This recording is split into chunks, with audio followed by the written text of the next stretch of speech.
Hello and welcome back to The Aftermath. My name is Ian, and as always, I am joined by Dylan. Ian, what did we watch for this one? We didn't watch anything for this one. Jack shit. This is another one of those conversational episodes that everyone loves so much. You've not but our words to accompany your ears. Right. Which I think that normally is how they experience this, but it'll be less guided. Mm-hmm. I had a lot of work to do for the Easter season. Yeah. A lot of extra work, a lot of extra stuff, and by the time you're hearing this, it will all be over. Mm-hmm.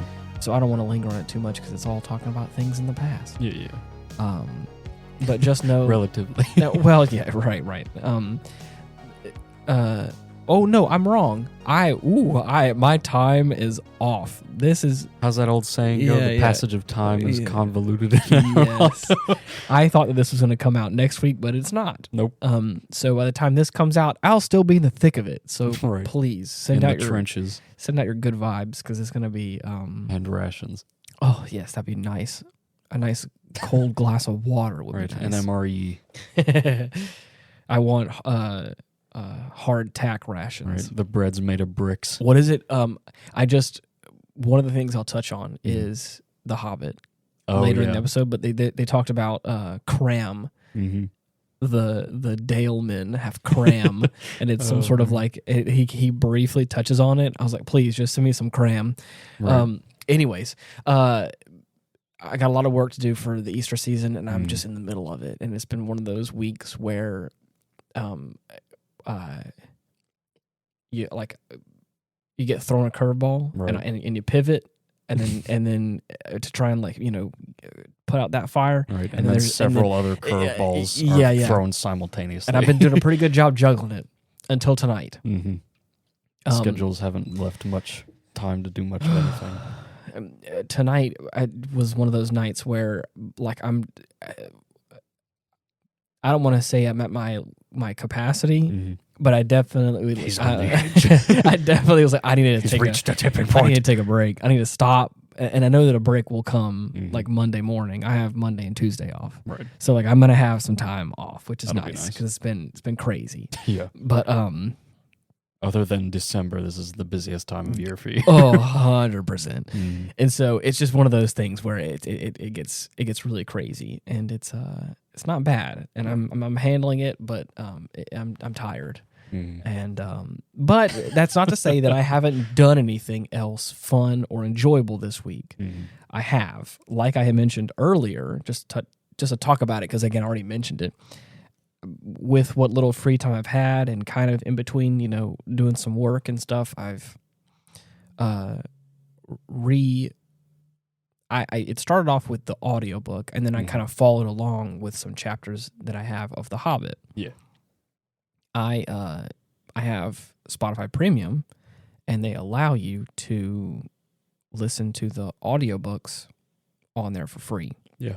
Unbeknownst to me. Or at least some of them. I'm not sure about all of them, Mm-hmm. but they have decent selection. They have The Hobbit on there, and I didn't know that, and so I stumbled across it, and it's read by Andy Serkis. Mm-hmm.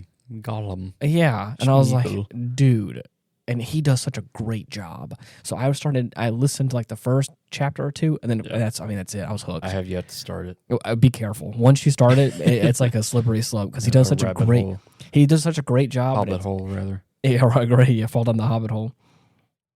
He does such a great job of personifying a lot of the characters and making them feel unique. But he's an actor, so obviously Right. he does a great job, and it's great.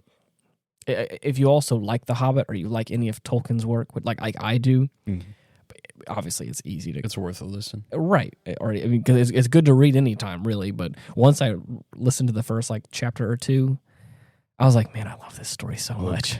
And then I was hooked. And like I said, it doesn't help that he's also doing a great job too, because I was like, oh, this is so engaging and fun. Yeah. And so over the course of the past couple of weeks, I've kind of just been touching back in and listening a little bit. Mm-hmm. I don't know if anything's ever going to top the time I read it in high school. Really? Just way back when. Yeah. Fucking loved that book, dude. It's a great story. Mm-hmm. And it even now it's still age as well. Oh yeah. There's still some things that I really can pull out of their like life lessons and things or whatever that are just really awesome, and it's a great story. Yeah. I love that. Like, I think I mentioned earlier about the Cram, like the way in which he kind of talks about certain things. Like he's like, it's this. Oh man, I wish I knew. Let me just look it up if I can. On the rating scale, would you say it's an upper middle Earth or perhaps lower middle? What you mean? I'm making a pun. You see? Oh, I see. Oh, I see. Yeah, right. Cram. What is he? Cram description. Let's just see what if he. What is Cram? Yeah, what is Cram? I want to see if I can't. Oh, he said we ain't talking about the school. Is it a type of? Food? It's like a bread. It's like a bread. But he says it in such a way that I only know of lamnas bread. Oh yeah, lambus. Yeah, that's good too. That's the elf bread. Cram. Here's the description that he says in the book itself. He says Cram was like a biscuit-like food made by the men of the lake town of Dale, which they shared with the dwarves of the Lonely Mountain. It was very nutritious and was used for sustenance on long journeys. But the way in which he describes it says... Makes it sound like the most unappetizing thing known to man. Oh, no, it just, he says, I can't find it. Anyways, he said it's like, it's a hard bread-like substance that was very nutritious and good, but lacked any all the positive properties of actual bread. Exactly. He said something that may be mistaken. I want to say he says something like, but was very lackluster in taste or something like that, where he was like, it has all the stuff you need, and I think he says it also like doesn't really spoil easily. He's like, so it's like this hard bread that doesn't straight spoil. Up is just an MRE. right. And so, anyways, it's fun, and like I said, here is your nutrient brick. Right, is what it is. Right. So, anyways, but there's a lot of other stuff that he describes really eloquently and in a very funny way. Damn. But it's been fun to go back, and I think that also they have audio. I think Andy Serkis also does the trilogy of Lord of the Rings. So I may go back and do that. I listened to a little bit of, I think it was the Silmarillion, or it was another one that they have on there, and it's done by, who's the guy? I can't remember his name. The guy who plays Saruman. Christopher Lee. I think he's on the greatest voice of man, dude, and I think he does a few of them as well. So there's different versions, I think. But anyways, it's great, and it's been really fun. And because I've been over the course of the past year, literally the past year, I've been collecting Tolkien books. Right. I have loved the essentials. I have loved Tolkien. The movies. I've talked on this podcast specifically. I've played Lord of the Rings online so much. It was my MMO. Way back in the day, whenever MMOs were like, the hot button topic. Right. So I love the universe, and I've read The Hobbit and I believe The Fellowship of the Ring. I haven't read all of The Two Towers or Return of the King by myself, because I had my own copy once upon a time of The Hobbit that I think I gave to Ethan or I gave to a friend of mine. I don't remember. And I borrowed Fellowship of the Ring from a friend of mine that I no longer speak with because he lives out of state. Right. So he's since been disposed of. No, I wouldn't say that. Well, of course you wouldn't. That's illegal. Right? No. He disposed of me though. But anyways, so over the course of the past year, I've been collecting Lord of the Rings books. So I got like this really awesome illustrated version of The Hobbit. It's like a big one. I think it's meant kind of as more of like a children's book in a way. It has like a cool, like kind of sketchy, not like sketchy as in like weird, but like as a sketch quality of like some of the characters and stuff. And it's like a little bit more of like a big type. What do they call that? Large, big print. It's got like a little bit more of a big print, and it's on this really beautiful, kind of like canvas parchment binding. So it has like this kind of cool, cloth feel to like the actual like binding of the book and stuff. It's really cool, and it wasn't super expensive. And I looked at it, and as I was flipping through, it has all of like Tolkien's original. Or I think it's Aaron Lee or Aaron somebody. It's like a lot of the like these old illustrations of The Hobbit. It's really cool. I love that version. So I was like, I'm gonna have that as like a collectible at the very least, because I would love to have that. I got like a little like leather bound set of like little small ones that I have, like little collections. Those are so cool. Mm-hmm. And then I also got I got a cookbook. Right. Got a Lord of the Rings cookbook, which I haven't had a chance to look into yet, but I need to look at some of that stuff. Got to get those medieval recipes. I know. And then fantasy type shit. And then I got Beren and Luthien and the Children of Húrin. And right now I'm reading the Children of Húrin, which has been a really interesting book, to say the least. But those are kind of more like the history of Middle Earth and stuff. So that's kind of getting in the weeds. And then I haven't done this yet, but there are a series of books that are collector's editions of The Lord of the Rings, The Hobbit. Are these the ones we saw in the Barnes & Noble? Where the mountaintops lined up? No. Oh, okay. Those are cool, though, too. Yeah. They have a little box set where they have on the spines of all the books, they have like a mountain range that all connects together between all of them. If arranged properly. Right. And if you put The Hobbit on the far end, on the left side, it actually has like the mountain still connects, but the dragons over the mountains. It's super cool. I love it. It's really cool. But no, these collector's editions are impressive. Yeah. They're really nice. The sides of the pages are all colored, and then on the long side that like you open to read into it, has like inscriptions all on it and stuff. And it has one for each. The Hobbit, the Lord of the Rings trilogy is in one book, and then the Silmarillion as well. And they each have like different characters and stuff. Like I think the Hobbit has like dwarf text. I think cool. I think the Lord of the Rings has like the actual like old Elvish font from the actual ring inscription. And I think the Silmarillion has just like Elvish font on it or whatever. I think it says something. Anyways, it's super cool. Awesome. They're really nice. They're big hardback books, and I want to get each of those because they're really nice. A wonderful eye catcher for any collection. Yes. And then I don't know if this has all of it or not, but there's two different sets of, I believe it's called The History of Middle Earth, 1 and 2. Right.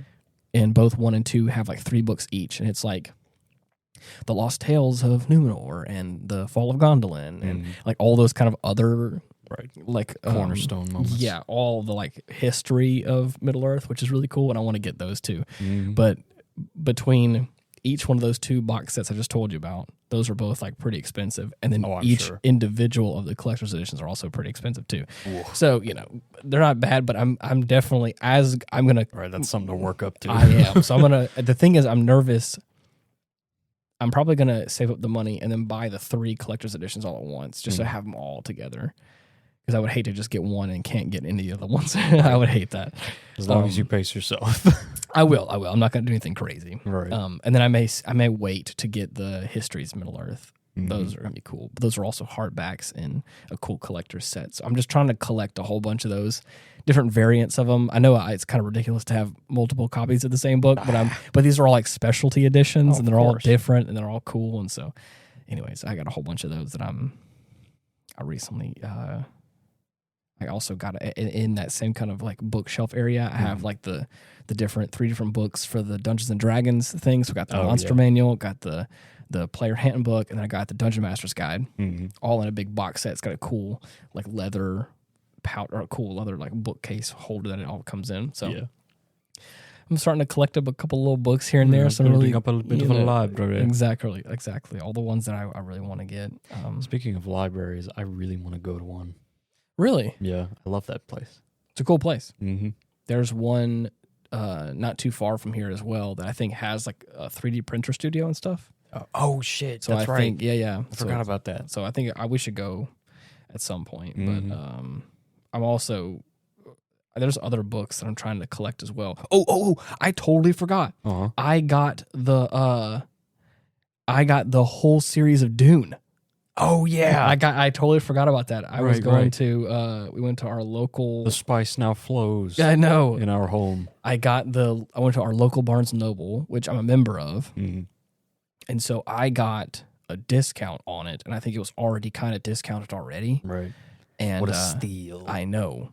I want to say it was over $100 and something bucks, and I got it for like $75, I think. Mm-hmm. So I was happy Right. because the versions that I saw, I think they're like newer reprinted versions of them, and I loved the artwork on them. But again, if I'm gonna start a collection of something, I want to get them all. Right. That's my problem. To match. It has to match. If I got one that was wrong, or that was because they have some that are like narrower and fatter, Yeah. and they have some that are like normal books, so they're like wider and a little bit thinner, like a normal book would be, I guess. I don't know what, but they have the same artwork. And I was like, bruh, if I get the wrong version and they don't match up, it's going to bother the shit out of me. Mm-hmm. So I was like, either I'm just going to buy them all at once, or I'm going to find some sort of like collection that I can buy that has them all in it. And the local, I think I could buy them online, but I was like, nah, I'm not really going to, I didn't need them that bad. Whereas like, I'm going to go ahead and just order it online because I need it right now. Right. But I if I should happen upon it in a store. Exactly. And that's what I said to myself. I was like, one day, I think each one of them is like $18, $18 to $20. So all 6 of them. So it would have probably been around 110 to $120, I believe, for all of it. Yeah. I think the collection was right at $100. So it was like a bit of a discount to buy them all as a collection. Mm-hmm. And there's 4 books in total, is that right? 6. 6, Jesus. Yeah. So I think all of them together with tax would have been over $120. So if you buy them all as with tax for the whole collection, it's probably more like $110, give or take. Mm-hmm. But they ran a sale where you can get it for like $80 or $90, I want to say. Yeah. So it was like, then it's really a good deal to try and get just the whole collector set. And then might as well. Well, and that's what I'm saying. And there was only one left, and I knew I was also a member, and I get like a certain % discount for like having a membership there. So I walked up there and they scanned the it. Sleeper doth awaken. And dude, whenever they scanned it, and I applied my membership or whatever, and it ended up being like $75, or I think it was like a little less than $80 with tax and everything like that. Yeah. I was like, oh hell yeah. Mm-hmm. Yeah, I wasn't planning on spending that kind of money right now, but I was like, it was okay. When am I ever going to have this yeah, exactly. And it was the last one. I was like, nah, I'm definitely going to do it. Right. So at some point, I need to go ahead and crack open Dune and then start the whole process. Some say impulse buy. I say my only and final chance. Yeah. That's okay. Like I said, and I did promise myself. I don't want to say promise, but I did tell myself. I was like, I commanded myself. I commanded myself. If thou hast seen the last Dune collection, no. But I did say to myself that if I find the collection, it's happening. I need to go ahead and get it. Mm-hmm. And I probably, if there was multiple, I probably could have talked myself out of it. But when I looked at it, and it was the only one in the box set with the pretty art all around it, and it has all like the words and stuff, and it was so cool. I was like, yeah, dude, I'm just gonna. I bet you they had some of those things tucked away in the warehouse or something. I mean, probably. It was a little obscure. It was on the Dune table, so they have all because obviously in the movies they have like all the different various. Got a whole kiosk. They have this one big old table that has all of them, the special editions. Check out these sandy ones. stories full of worms. And then underneath the table, there's like a little sub table underneath it, where the worm was there. So so they had no fucking way. They had like the board game propped up. So as you come up the escalator, you look at the table, but on the bottom of the table with the board kind of propped up. Yeah. You could see the Monopoly Dune or whatever it was. It was underneath. But as you walk behind it, what was holding it up was the whole box collection, and it was on there. And I was like, yeah, I'm gonna take that. So, anyways, it felt good. Nice. So, anyways, enough about what I was doing. What about you, Dylan? Oh my God, I've been fighting a fallen angel for the past couple of weeks now. Yeah, and. You must have that thing down to a science now. I've got the groove with 3 characters probably. That's nice. This is talking about the Lucilius raid boss that was recently released for Relink. Yes. And holy shit, he's the toughest fucker in the game. Yeah. until you get a feel for them. Right. I mean, it's literally the same song and dance for any boss you come up against. As long as you learn the moveset, get the timing down, it's a cakewalk for all intents and purposes. But holy shit. Trying to upgrade these new sigils they released for it. Oh, no. Has been an arduous journey. So let me ask. Mm-hmm. The new sigils they released for that boss fight. Yes. It can only be upgraded with material drop from him? The more you upgrade them, the more materials it requires from that boss fight. Ooh. I think the initial upgrade, like up to 12, is not too shabby as far as like resources go. I figured. But once you get to those last few levels, it's... Yeah. And I mean, that's not to say the drop rates for it are abysmal. Apparently Ethan's had some bad luck with it, but I've been relatively lucky with getting enough tiers and residues right, to get them up to snuff.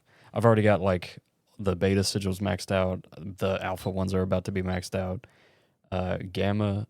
See, the nice thing is with sigil booster, like that the Terminus weapon grants you, and just having like the mastery bonuses and everything, it's able to get it up to max level if they're both at 14. Really? Yeah. Okay, that's so not bad. You're able to take advantage of the perk without having to like fully upgrade them. It's still nice to have them fully upgraded. Of course, yeah. Because the damage cap will also be upgraded with it. I'm still trying to figure out like good builds for them. Like I've tried the alpha gamma combo that a lot of people have been running just because of it, that 50k shield that it gives you. Oh, and yeah. The normal damage cap bonus. It's been insane. Funnily enough, the main person that I've been running this with is Percival. Really? The way I've got him built, dude, like Alpha already gives you like an SBA charge bonus to everybody else on the team if you activate yours first. And I don't know what it is. His is able to just charge fast enough that I'm able to take good advantage of it. Wow. As well as being able to put out decent damage. Not as much as Vasaraga, because the charged attack difference is fucking astronomical. Yes. He's doing like 1 million and some, like 1.5 million, Wow. and then some with each like charged attack. It's ridiculous. Your Vasaraga is? Yes. I've put both of the alpha sigils on him just to see what like the difference was. Before I was doing like 1,057,000, but now I'm up to like 1,700,000. Oh my God. Fucking ridiculous. So yeah, I'm pretty satisfied with my damage output in that regard. I have seen some suicidal builds for Vasaraga. Like what? Like life on the line. Oh, Nobody can heal you, but you get a attack damage bonus. Damn. It's what is the one where you can't guard? You can't block Berserker. Berserker. I saw that. That gives an insane amount of damage. But I thought it is about it. Not worth the trade-off. Didn't think so. Because the way Vasaraga works, like if you want to use him like effectively, you have to take advantage of like dodge cancels to just skip strings for his combos. And that's the best way to use him. Not to mention losing the ability to guard or dodge is it's detrimental. Awful. I can't bring myself to do it. I could see that if you were doing like lower level fights, right? To just because like at that really, point, nothing can touch you, and you're gonna just one shot everything. But anything that's up to snuff, like anything up to your same level, play at Bahamut, Lucilius. No, you can't. It's impossible. Right. I'm sure some crazy motherfucker out there has figured out some way to do it. Probably, but and I mean, he can use it to some extent if you have like quick cooldown and cascade on, just to shorten your ability cooldowns, because Immortal Pain just renders you immune to everything. Right. And you just can't go below 1 HP. That's the only instance in which I think it could be useful, but even then, it's going to be so slow. Yeah, you're still probably like slower than he already is. You better be willing because to put you out have to some wait damage. for the animations to end to start up another combo, and it's like molasses. I can't do it. So they have an achievement where you have to play. I didn't know this, but the chapter 0 with a line through it is actually chapter Theta. Didn't know that. But that's the icon for Theta. Interesting. And I think that means, if I'm not mistaken, I could be wrong, but please don't come after me. I think in the they will. I think in the Greek, I think theta is like death, I believe. Is what it's kind of supposed to represent. Geez. Anyways, so in chapter theta, there's like a moment where you take control of like the dragon god Bahamut, and you try the to king fight, of dragons. You try to fight a different version of yourself in a way, and you have to do it with no damage. Yeah. And you talked about like dodge cancels and stuff. I was never really good at like speed running or like like getting into a meta of a game. Yeah, because I'm the kind of person that's like I just want to have fun. Mm-hmm. Me too. I don't want to sit here and like crank out like a certain thing and grind something forever, and then like really get to like the just is like the real meta of a game. But I really wanted to get that achievement because I want to get. I only have like I think like 5 or 6 achievements left. I want to say you've got like 5, maybe even 4 left. Maybe. And so with that, they're not impossible, but the ones that seemed impossible were there was like 2 of them that were like that, where you have to fight this different version of yourself, this boss essentially, without taking any damage. And I was like, oof. The first one was I thought it was gonna be hard. It was actually really easy. I was like, okay, cool, not that big of a deal. I just dodged a whole bunch and shot a bunch of missiles, and it was all done. No problem. I just sprayed and prayed and ran and dodged everything. So it was all fine. The other one was a lot more intense.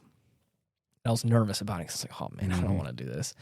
And so, this is the first time for me where I started I got into the meta of it. Yeah. Where I was moving, dodging, hitting with a certain attack, hitting with a certain attack, dodging, moving, and there was a couple times where I had to do an animation cancel. There's a way you can charge up all these shots, and then whenever you release it, it shoots them all. But there's an animation where he leans his head back and then kind of roars as well as shooting them all out at once. Right.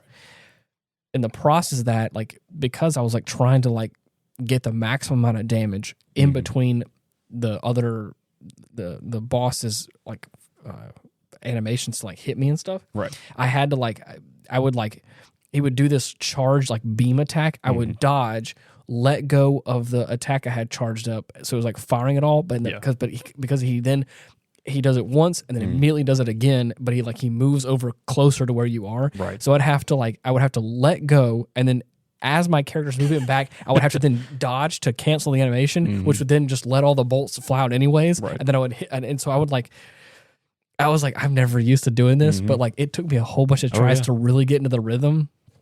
And then I think with some assistance I saw online, and I think also I got a little lucky, I finally hit it, and I was able to get, but it took so many tries. You told me it was around 20 attempts It that felt you had like for this? It felt like it. If I had to put a ballpark, I was probably in the range of that, because there was a couple times where I tried my hand the first time, and then I tried to restart, tried it a second time, and I didn't get it either. And then I was like, okay, let me just, because I got farther. The second time I got farther, and I hit a new roadblock when I was like, okay. So the third time I was like, let me just play through this regardless of how much damage I take. Well, let me try, obviously, because who knows? Right. And then so I got over a couple of hurdles, and I found some new obstacles, but I was like, okay, I think I know generally the routine of this. And then it was what felt like probably 10 more times of just trying. Absorbing the information. Yeah. So I got better at the first phase. And then I would get to this one roadblock. When you get him down to half health, he does this other different version. So I got him down to that again. And then I just kept kind of hitting that roadblock, and I was like, dang. So I got after doing it 10 or 12 times, what it felt like, I got that first half of his health, that whole rhythm down. Right. But then after I got past that threshold, I mean, it was uncharted territory. Yeah. Well, had to learn everything. No, not even. Whenever I got over that threshold, it really was the same as before. Oh yeah. So I knew that already. I was like, if I can just get over this hump, I know that it's going to be smooth sailing for the rest of it. Because you get them down, you do the same sort of rotation you do in the first half. Right. You do for the last probably 30% health until it gets down to 20, and you use your super, and it's finished. Oh, okay. So I knew that. I was like, I just have to get past this, and that was the problem. Is every time I'd get it, the goal is in sight. Exactly. I actually I actually finished, thought I made it, and then I think I told you this the other day. Oh yeah, you were missing like 1%. Yes, and I was like, I had 99% health, but I finished it. So I had that little glimmer of hope where I was like, maybe this is it. Maybe I looked at it and was like, you son of a bitch. Oh, that's awful. Yeah, it was the worst. Jesus. But I want to say it was either the next time or the time after that I actually did it. So nice. I got a little bit better. Like I said, I think I got lucky too with some of the placement of his like, there's like the moment I'm talking about is like there's like this bullet hell moment where they're just like he has these like firing everything, but there's also these like electrical beams that kind of are in different like latitude or longitudinal like kind of layouts up or down or side to side, and you have to kind of like dodge them as well as dodging the bolts. So it really is just kind of like a mixture of knowing where it is and also trying to dodge it. So anyways, it was fun, but I was stressed. But I've never had to animation cancel and I was like, I don't know what I'm doing here. I'm in uncharted territory. But yeah, so you've been going hard on Celius though. Like, I don't know how to describe it. I've already said before that I just can't stop playing the game. I mean, it's a fun game. It is. I'm really enjoying it. I can't think of another series that I've put that much time into other than like Halo or Destiny. Exactly. One of which was more out of an obligation. Yeah. I got that whole sunk cost fallacy. Yeah. But I don't know. It's been a while since I've played it, and I'm kind of happy about that. Yeah. I don't know. It's just it hits all the marks for me. Right. Well, I mean, and the thing is, I mean, I think there's a number of things. I started thinking about this the other day. I was sitting there about to play it. I think it was like last Monday or whatever when I had some free time. I was like, man, this game is really fun. It's really good. It's engaging. It has all of the like.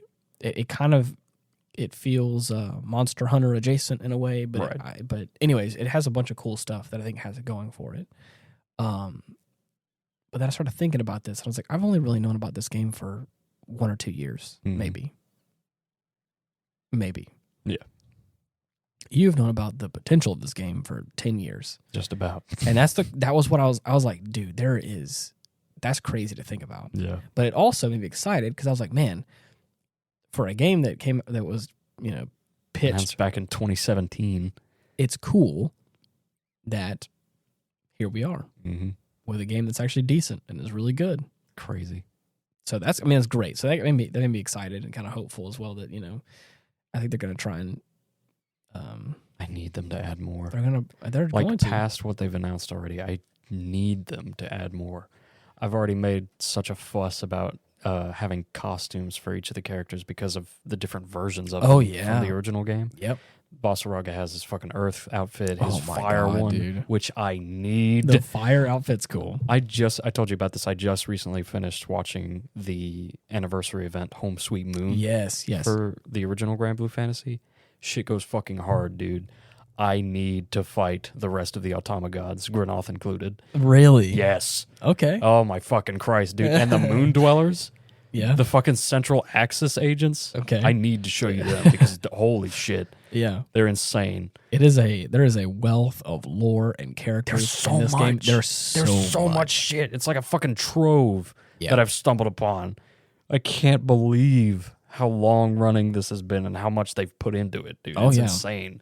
And there's that's what I'm saying. That's my exact point, is that they have so much to work with. Oh, yeah. As far as what they can add to Relink. Yep. It would be a waste for them not to. And I don't think that they are, from what I can tell, I don't think they're planning on slowing down. I haven't heard anything about it. I would hope not. They prefaced by saying that they don't plan to make it a live service game. Okay. Which I get you. I don't know how to feel about that. I think they mainly meant it as in like there's not going to be like a right, the online aspect of it, even though co-op was like a major draw and one of the major factors of the game itself. What is it called whenever you have like the calendar of like you level up and you can get like different seasons? Yeah, like a season. I fucking hate that shit. Oh god, dude. Every MMO does it now. Right. Where any kind of live service game ever has like hey, pay a little extra and get all this cool shit. What do they call that? Isn't there like a term for it? I want to say it's just used as like a seasonal model. Yeah. I can't remember. I think there was a term for it. It was like a season lineup or whatever. They have like all the items you can get. Every live for a service game, limited time. Yeah, right. So you get a special hat or whatever. You get a special thing or something. So maybe that's what they. Hopefully, that's what they mean. See, I'm okay with that model if they do it like Deep Rock did. Yeah, where there will be like current seasons past the ones they've released previously, but that content from the old seasons isn't just fucking gone. Right, you can still get it. Right. And it's still there. Nothing is completely removed. I do like that as well. It's perfect. It's beautiful. Mm-hmm. It's the only way to do it as far as I'm concerned. You're right. And so, like, here's the reason why I'm saying that is, like, because I don't think they would consider Rising a live service game, is it? I don't. Because if they do, then I'll kind of be like, oh, okay, then I can see. That makes me a little sad. But if they don't consider that a live service game, then it's like, okay, well, then maybe they will just kind of like keep releasing some characters and doing some things. But they did that with the original verses where they would have these like seasons where you could earn specific rewards. They expanded upon it a bit more with Rising and added the actual character costumes that I'm talking about. Really? Yeah, they released one for Narmaya, Zeta, Catalina's getting one soon. Oh, wow. Yeah. The shit that I want in Relink. Yeah, dude. But here's hoping. I mean, I think that I'd be so disappointing. It'd be the biggest disappointment of that game for me if they didn't do that. Yeah. That's one of the main things I'd been hoping for since its release. The good thing is, though, is that from what I have seen, I have a glimmer of hope. You want to know why? Why? Because you can still switch between the Rebel wear for Gran and Gita and their original outfits. You're right. And the change outfit option is there for every character. It is. Like they're going to add more, and I'm hoping. Because, I mean, the colors are nice, but, I mean, at the end of the day, it's just a different paint job. You're right. You know? Right. But, God, it'd be so nice. Yeah. I'm hopeful that this game is going to be something really interesting in the future. Yeah. They've already added this kind of interesting mission with Lucilius, and I'm curious as to what like future missions could look like, future boss characters. I'm sure they're going to add more quests. But I mean, so far they've just announced like 3 separate new characters that they're going to be releasing, 2 more Eternals and Sandalphon. Yeah. But, which that's interesting. I didn't think we were going to be able to play as that character. Me neither. But man, after seeing how he works, it's insane, dude. Yeah. Yeah. Somebody uploaded a gameplay video showing off all of his mechanics and abilities. Yeah. Which I need to show you by the end of this because it looks ridiculous. Right. But yeah, I actually got to play with somebody who just had Sandalphon available somehow. Really? Yeah. I remember telling you about this. I just ran into him online in a random lobby. And the username was Granblue Fantasy Dev A. Of course, I don't buy that for a second because that just doesn't seem right. I mean, maybe. Like just a developer playing in a random lobby testing out a character that isn't supposed to release for the next like 3 months. I mean, I wouldn't be surprised. Big maybe. Big if true. Big if true. But yeah, I don't know. Wow. It was interesting. He was super fast. He almost seemed like he was unfinished, of course, but yeah. It was weird. He did a lot of damage. That's interesting. Mm-hmm. I wouldn't be surprised. I mean, maybe. The thing is, what makes it interesting for me is that a lot of times, I'm pretty sure you could probably mod him in the game, but I don't know how that will work for a lobby. I mean, they supposedly uncovered him through like data mining. Right. Somebody was able to just find a bunch of stuff. But what I'm saying is, like, if that's like a lot of the mods I've seen are all like texture based or all like client side stuff. Right. Because you told me somebody was working on Percival's Grand outfit. I believe so. Yeah. Or at least the one where he's in a suit. I'm not sure if that's his Grand one or not. Oh, that might actually be a different one. Yeah. They're working on a few people's Grand outfits. Mm-hmm. So I know there's a bunch of mods that have been trying to do that, but one person specifically had requested the suit one where he's like in a suit and has like the kind of like the flowing tassels and stuff. And they finished the suit side of it, where he's actually in like a 3-piece suit, but none of like the tassels and stuff. So they're like he's finishing up that, which is kind of cool. But so what I'm saying is, but that's all like client If people side. are able to make them and make them look good, then I'm going to entertain the idea. So far, there's a pretty big modding community of people that have been actually working on it. Larger than I expected. Now, I will say, probably 90% of it is all suspicious content. Right, we've touched on that before. We know that was going to happen already, or at least I did. Don't know about anybody else. Of course. Notice the surprise in my voice. Right. But again, that's all client side though. Right. So what I'm saying is that if someone was to mod that character in the game, would you be willing to see that character? Because I know the assets are there because of like the actual like companion you get for that fight. Right. But would it actually be coded in the correct way for other players to see it correctly? So that was the reason I'm trying to be devil's advocate for that, potentially actually being a dev playing the character and just like beta testing it. Because it was just straight up like a normal ass online lobby that I joined. That's what I'm saying. Just at random. And that's what I mean. It's like, I mean, you know, I wouldn't be surprised if they were actually like potentially testing out something and you just kind of like happened upon maybe like a fluke thing. Now, do they do that often? Who knows? Just to see if anybody else had this experience, and I couldn't find anything. Yeah, I wouldn't be surprised if you were just in like a fun little one-off thing with the developers. That's cool though, but you know, that's a really special occasion. Like doesn't happen all the time. So. Right. But anyways, I'm excited for where the game's going. Yeah, I'm hopeful. I'm excited for the changes they're making. There's so much I'm hoping for. Because if they add 2 of the Eternals, they have to add the rest. Dude, I would like for them to add Beatrix and Eustace. Yeah, Sorries. Dude, Sorries, please, man. Fucking Jin, dude, all of them. Yeah, I think it'd be so fun to have all those characters. Anderson. Oh, yeah. Well, don't know a damn thing about him except how he looks, and I need to play as him. I'm not sure if we're going to get all the characters, but at least the ones from like Rising or you know, that'd be fun. Grimnir would be cool. Lil Wayne. Oh, Lil Wayne? He's got to be in there, dude. Oh my gosh. We already have Rosetta. So like what if we get Yggdrasil? Oh, you know, it's like the potential for that. I want to say there are a few like characters that are primals that I feel like we could play as. All the like big names like Yggdrasil, Colossus, Tiamat, I don't know about them. Right. They're usually treated like strictly as summons. But I don't know. That'd be insane. Yeah. If we could. But anyways, so it's a cool idea. And like I said, will they release all of them? Probably not. Yeah. That kind of makes me really sad. Cool if they did. I know.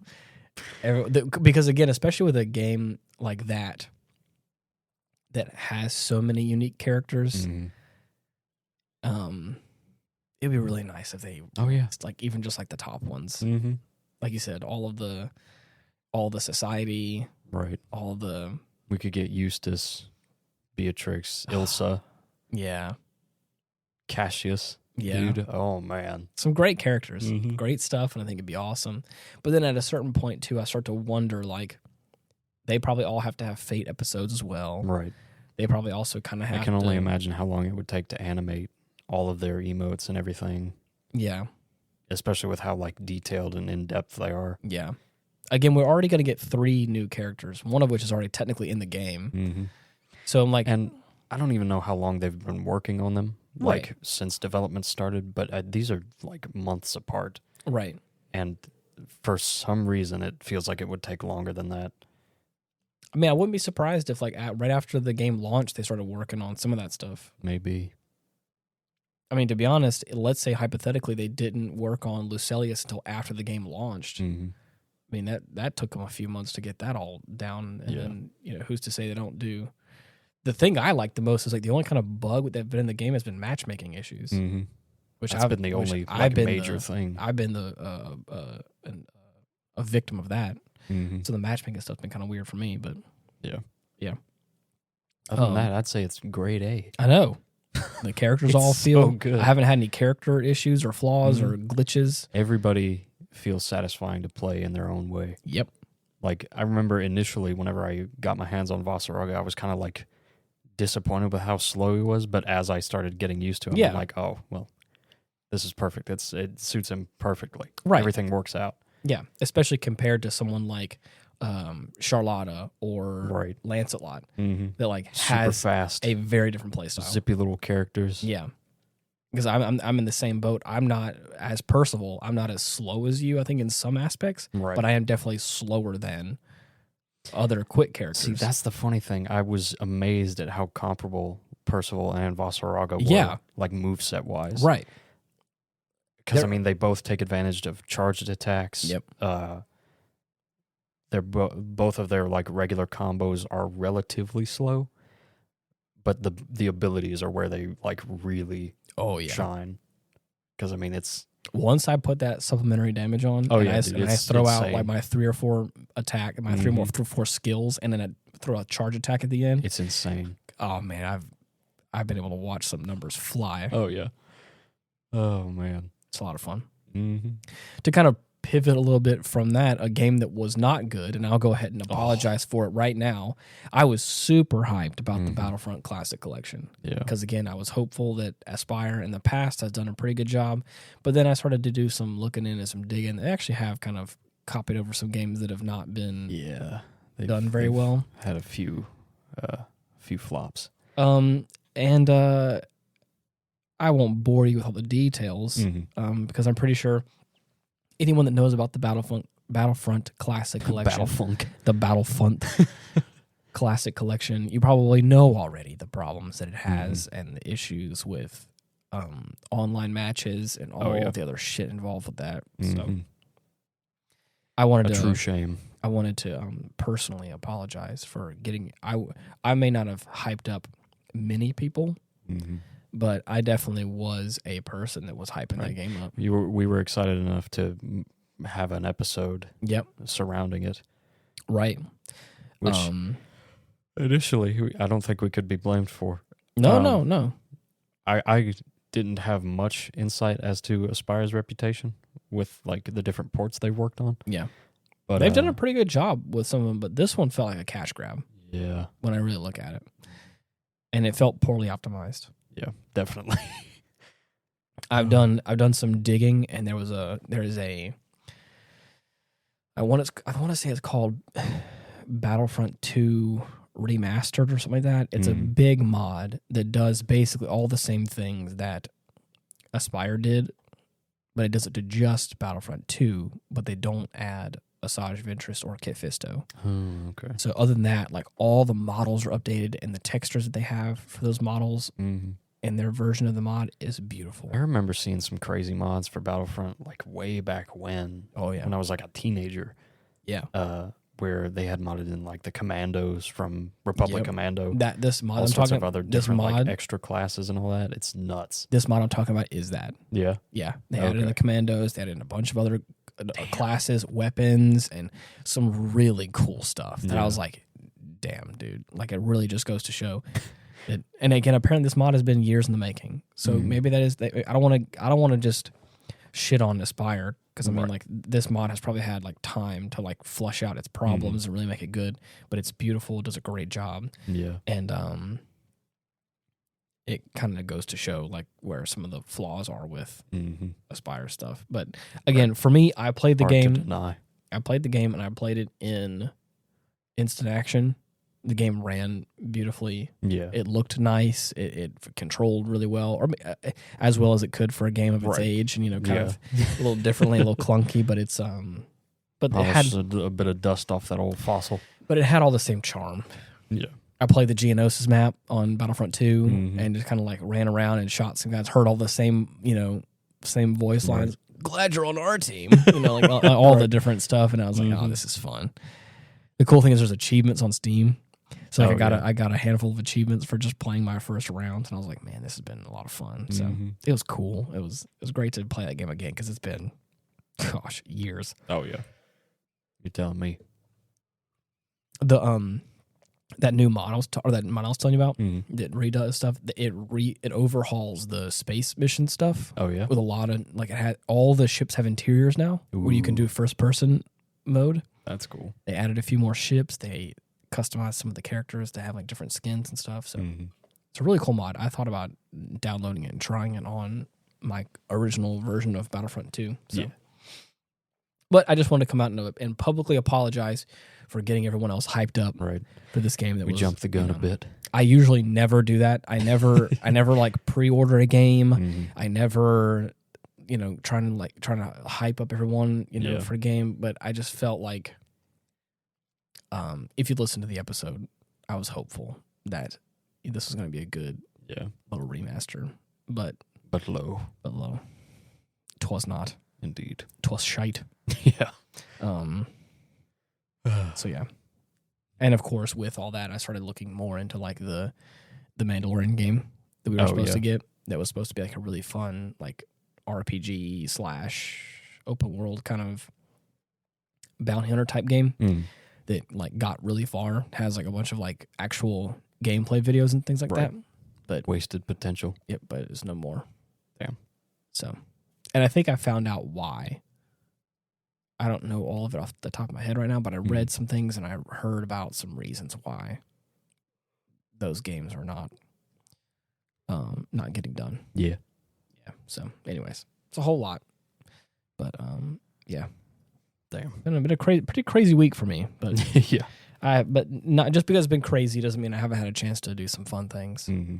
Reread some old stories and have a fun time. I've been. I get these moments around, I think, this time of the year where it's like spring into summer and all that kind of stuff where I start to think about Tolkien a lot because of just reasons and things. And usually it's throughout the year, really, but there are certain points of the year, and I feel like I'm hitting that same time frame that I did last year. Yeah. You and I went to Florida. Oh, man. And I just had this itch to get back into Lord of the Rings and Tolkien all over again. Don't know why. This was one of those things where I felt it. Yeah. And we watched Pat Labor, in which the show. I will never forget that Florida trip, man. Holy shit, dude! It was so nice. Dylan played a track from I think the main opening theme opening for the Pat Labor OVA. Yeah, and it just sent me back. I was like, dude, I love that show. Yeah. But anyways, I want to go back. Yeah. I get in these moments where I start to think about it, and then I start thinking about it. I start reading the books again, or start playing Lotro again, and stuff like that. So it's the same time as last year where I've started to think about it a lot more, and I sink into the trappings of nostalgia. Yeah. But then there's also other aspects of life where like I start drinking tea a little bit more. I think I would usually always drink tea year round anyways, but I started thinking about it more, and I have it with some breakfast. I make myself I usually never eat breakfast, but like on my days off, I'll like wake up because I'm usually alone. It's so insane to me that we've made an occasion about buying cereal. Yeah. Because we've just never gotten breakfast as often. Right. But I'll make myself. We'll be at the store and I'm like, you know what? Yeah. I'm feeling like we should get some fucking cereal. Yeah. Frosted Flakes, honeycomb, Pops. Dude. Because of the marshmallow mateys. Oh my gosh. Stop. I'm fasting right now from everything else except for water. Right. Like everything else to drink except for water. Abstaining from all the Yeah. It's helped out my health a lot, and I think I'm doing a lot better. I think I've realized some dependencies I have with caffeine, especially because of my poor sleep schedule that I have. So I'm noticing. Not me though. I'm gonna die at 30. I'm noticing some flaws and things like that. So anyways, it's helping me out a lot. Yeah, puts a few things into perspective. Right, but next week I will no longer be fasting. Oh yes, I'll be back to tea. We will relent. But you know what I bought though? I bought bread because a lot of times the breakfast I like 4 eggs, right, scrambled, a soft scramble. I don't like a hard scramble. I like the the dry powdery eggs. Get myself a nice soft scramble. I use side of bacon. No. I usually make 2 pieces of toast with jam or preserves, whatever you want to consider it as. I put some spread on it, and then I make a cup of tea, and then sometimes if I'm feeling like a little extra hungry or I want a little sweet treat, I will always have brown sugar cinnamon oatmeal. Oh, nice. And so I got some of that. I haven't had oatmeal, dude, in decades. Bruh, it's so good. I love oatmeal. I tell you what I really want. Made with milk, a little bit of butter inside of it, and then actually just like top some actual brown sugar on top of it. Right. Divine. One little sweet treat after my meal. A cup of tea, good. Dude, next time we break fast, yes, we need to get some breakfast sausages. Yes. And some grits. See, I've never been a big fan of grits. I've always been an oatmeal guy. I remember that. If you can make some grits, I'll make some oatmeal for myself, and then we'll both be we'll tag team. Yeah, we'll sounds good. Well, I'll make all the rest of the fixins.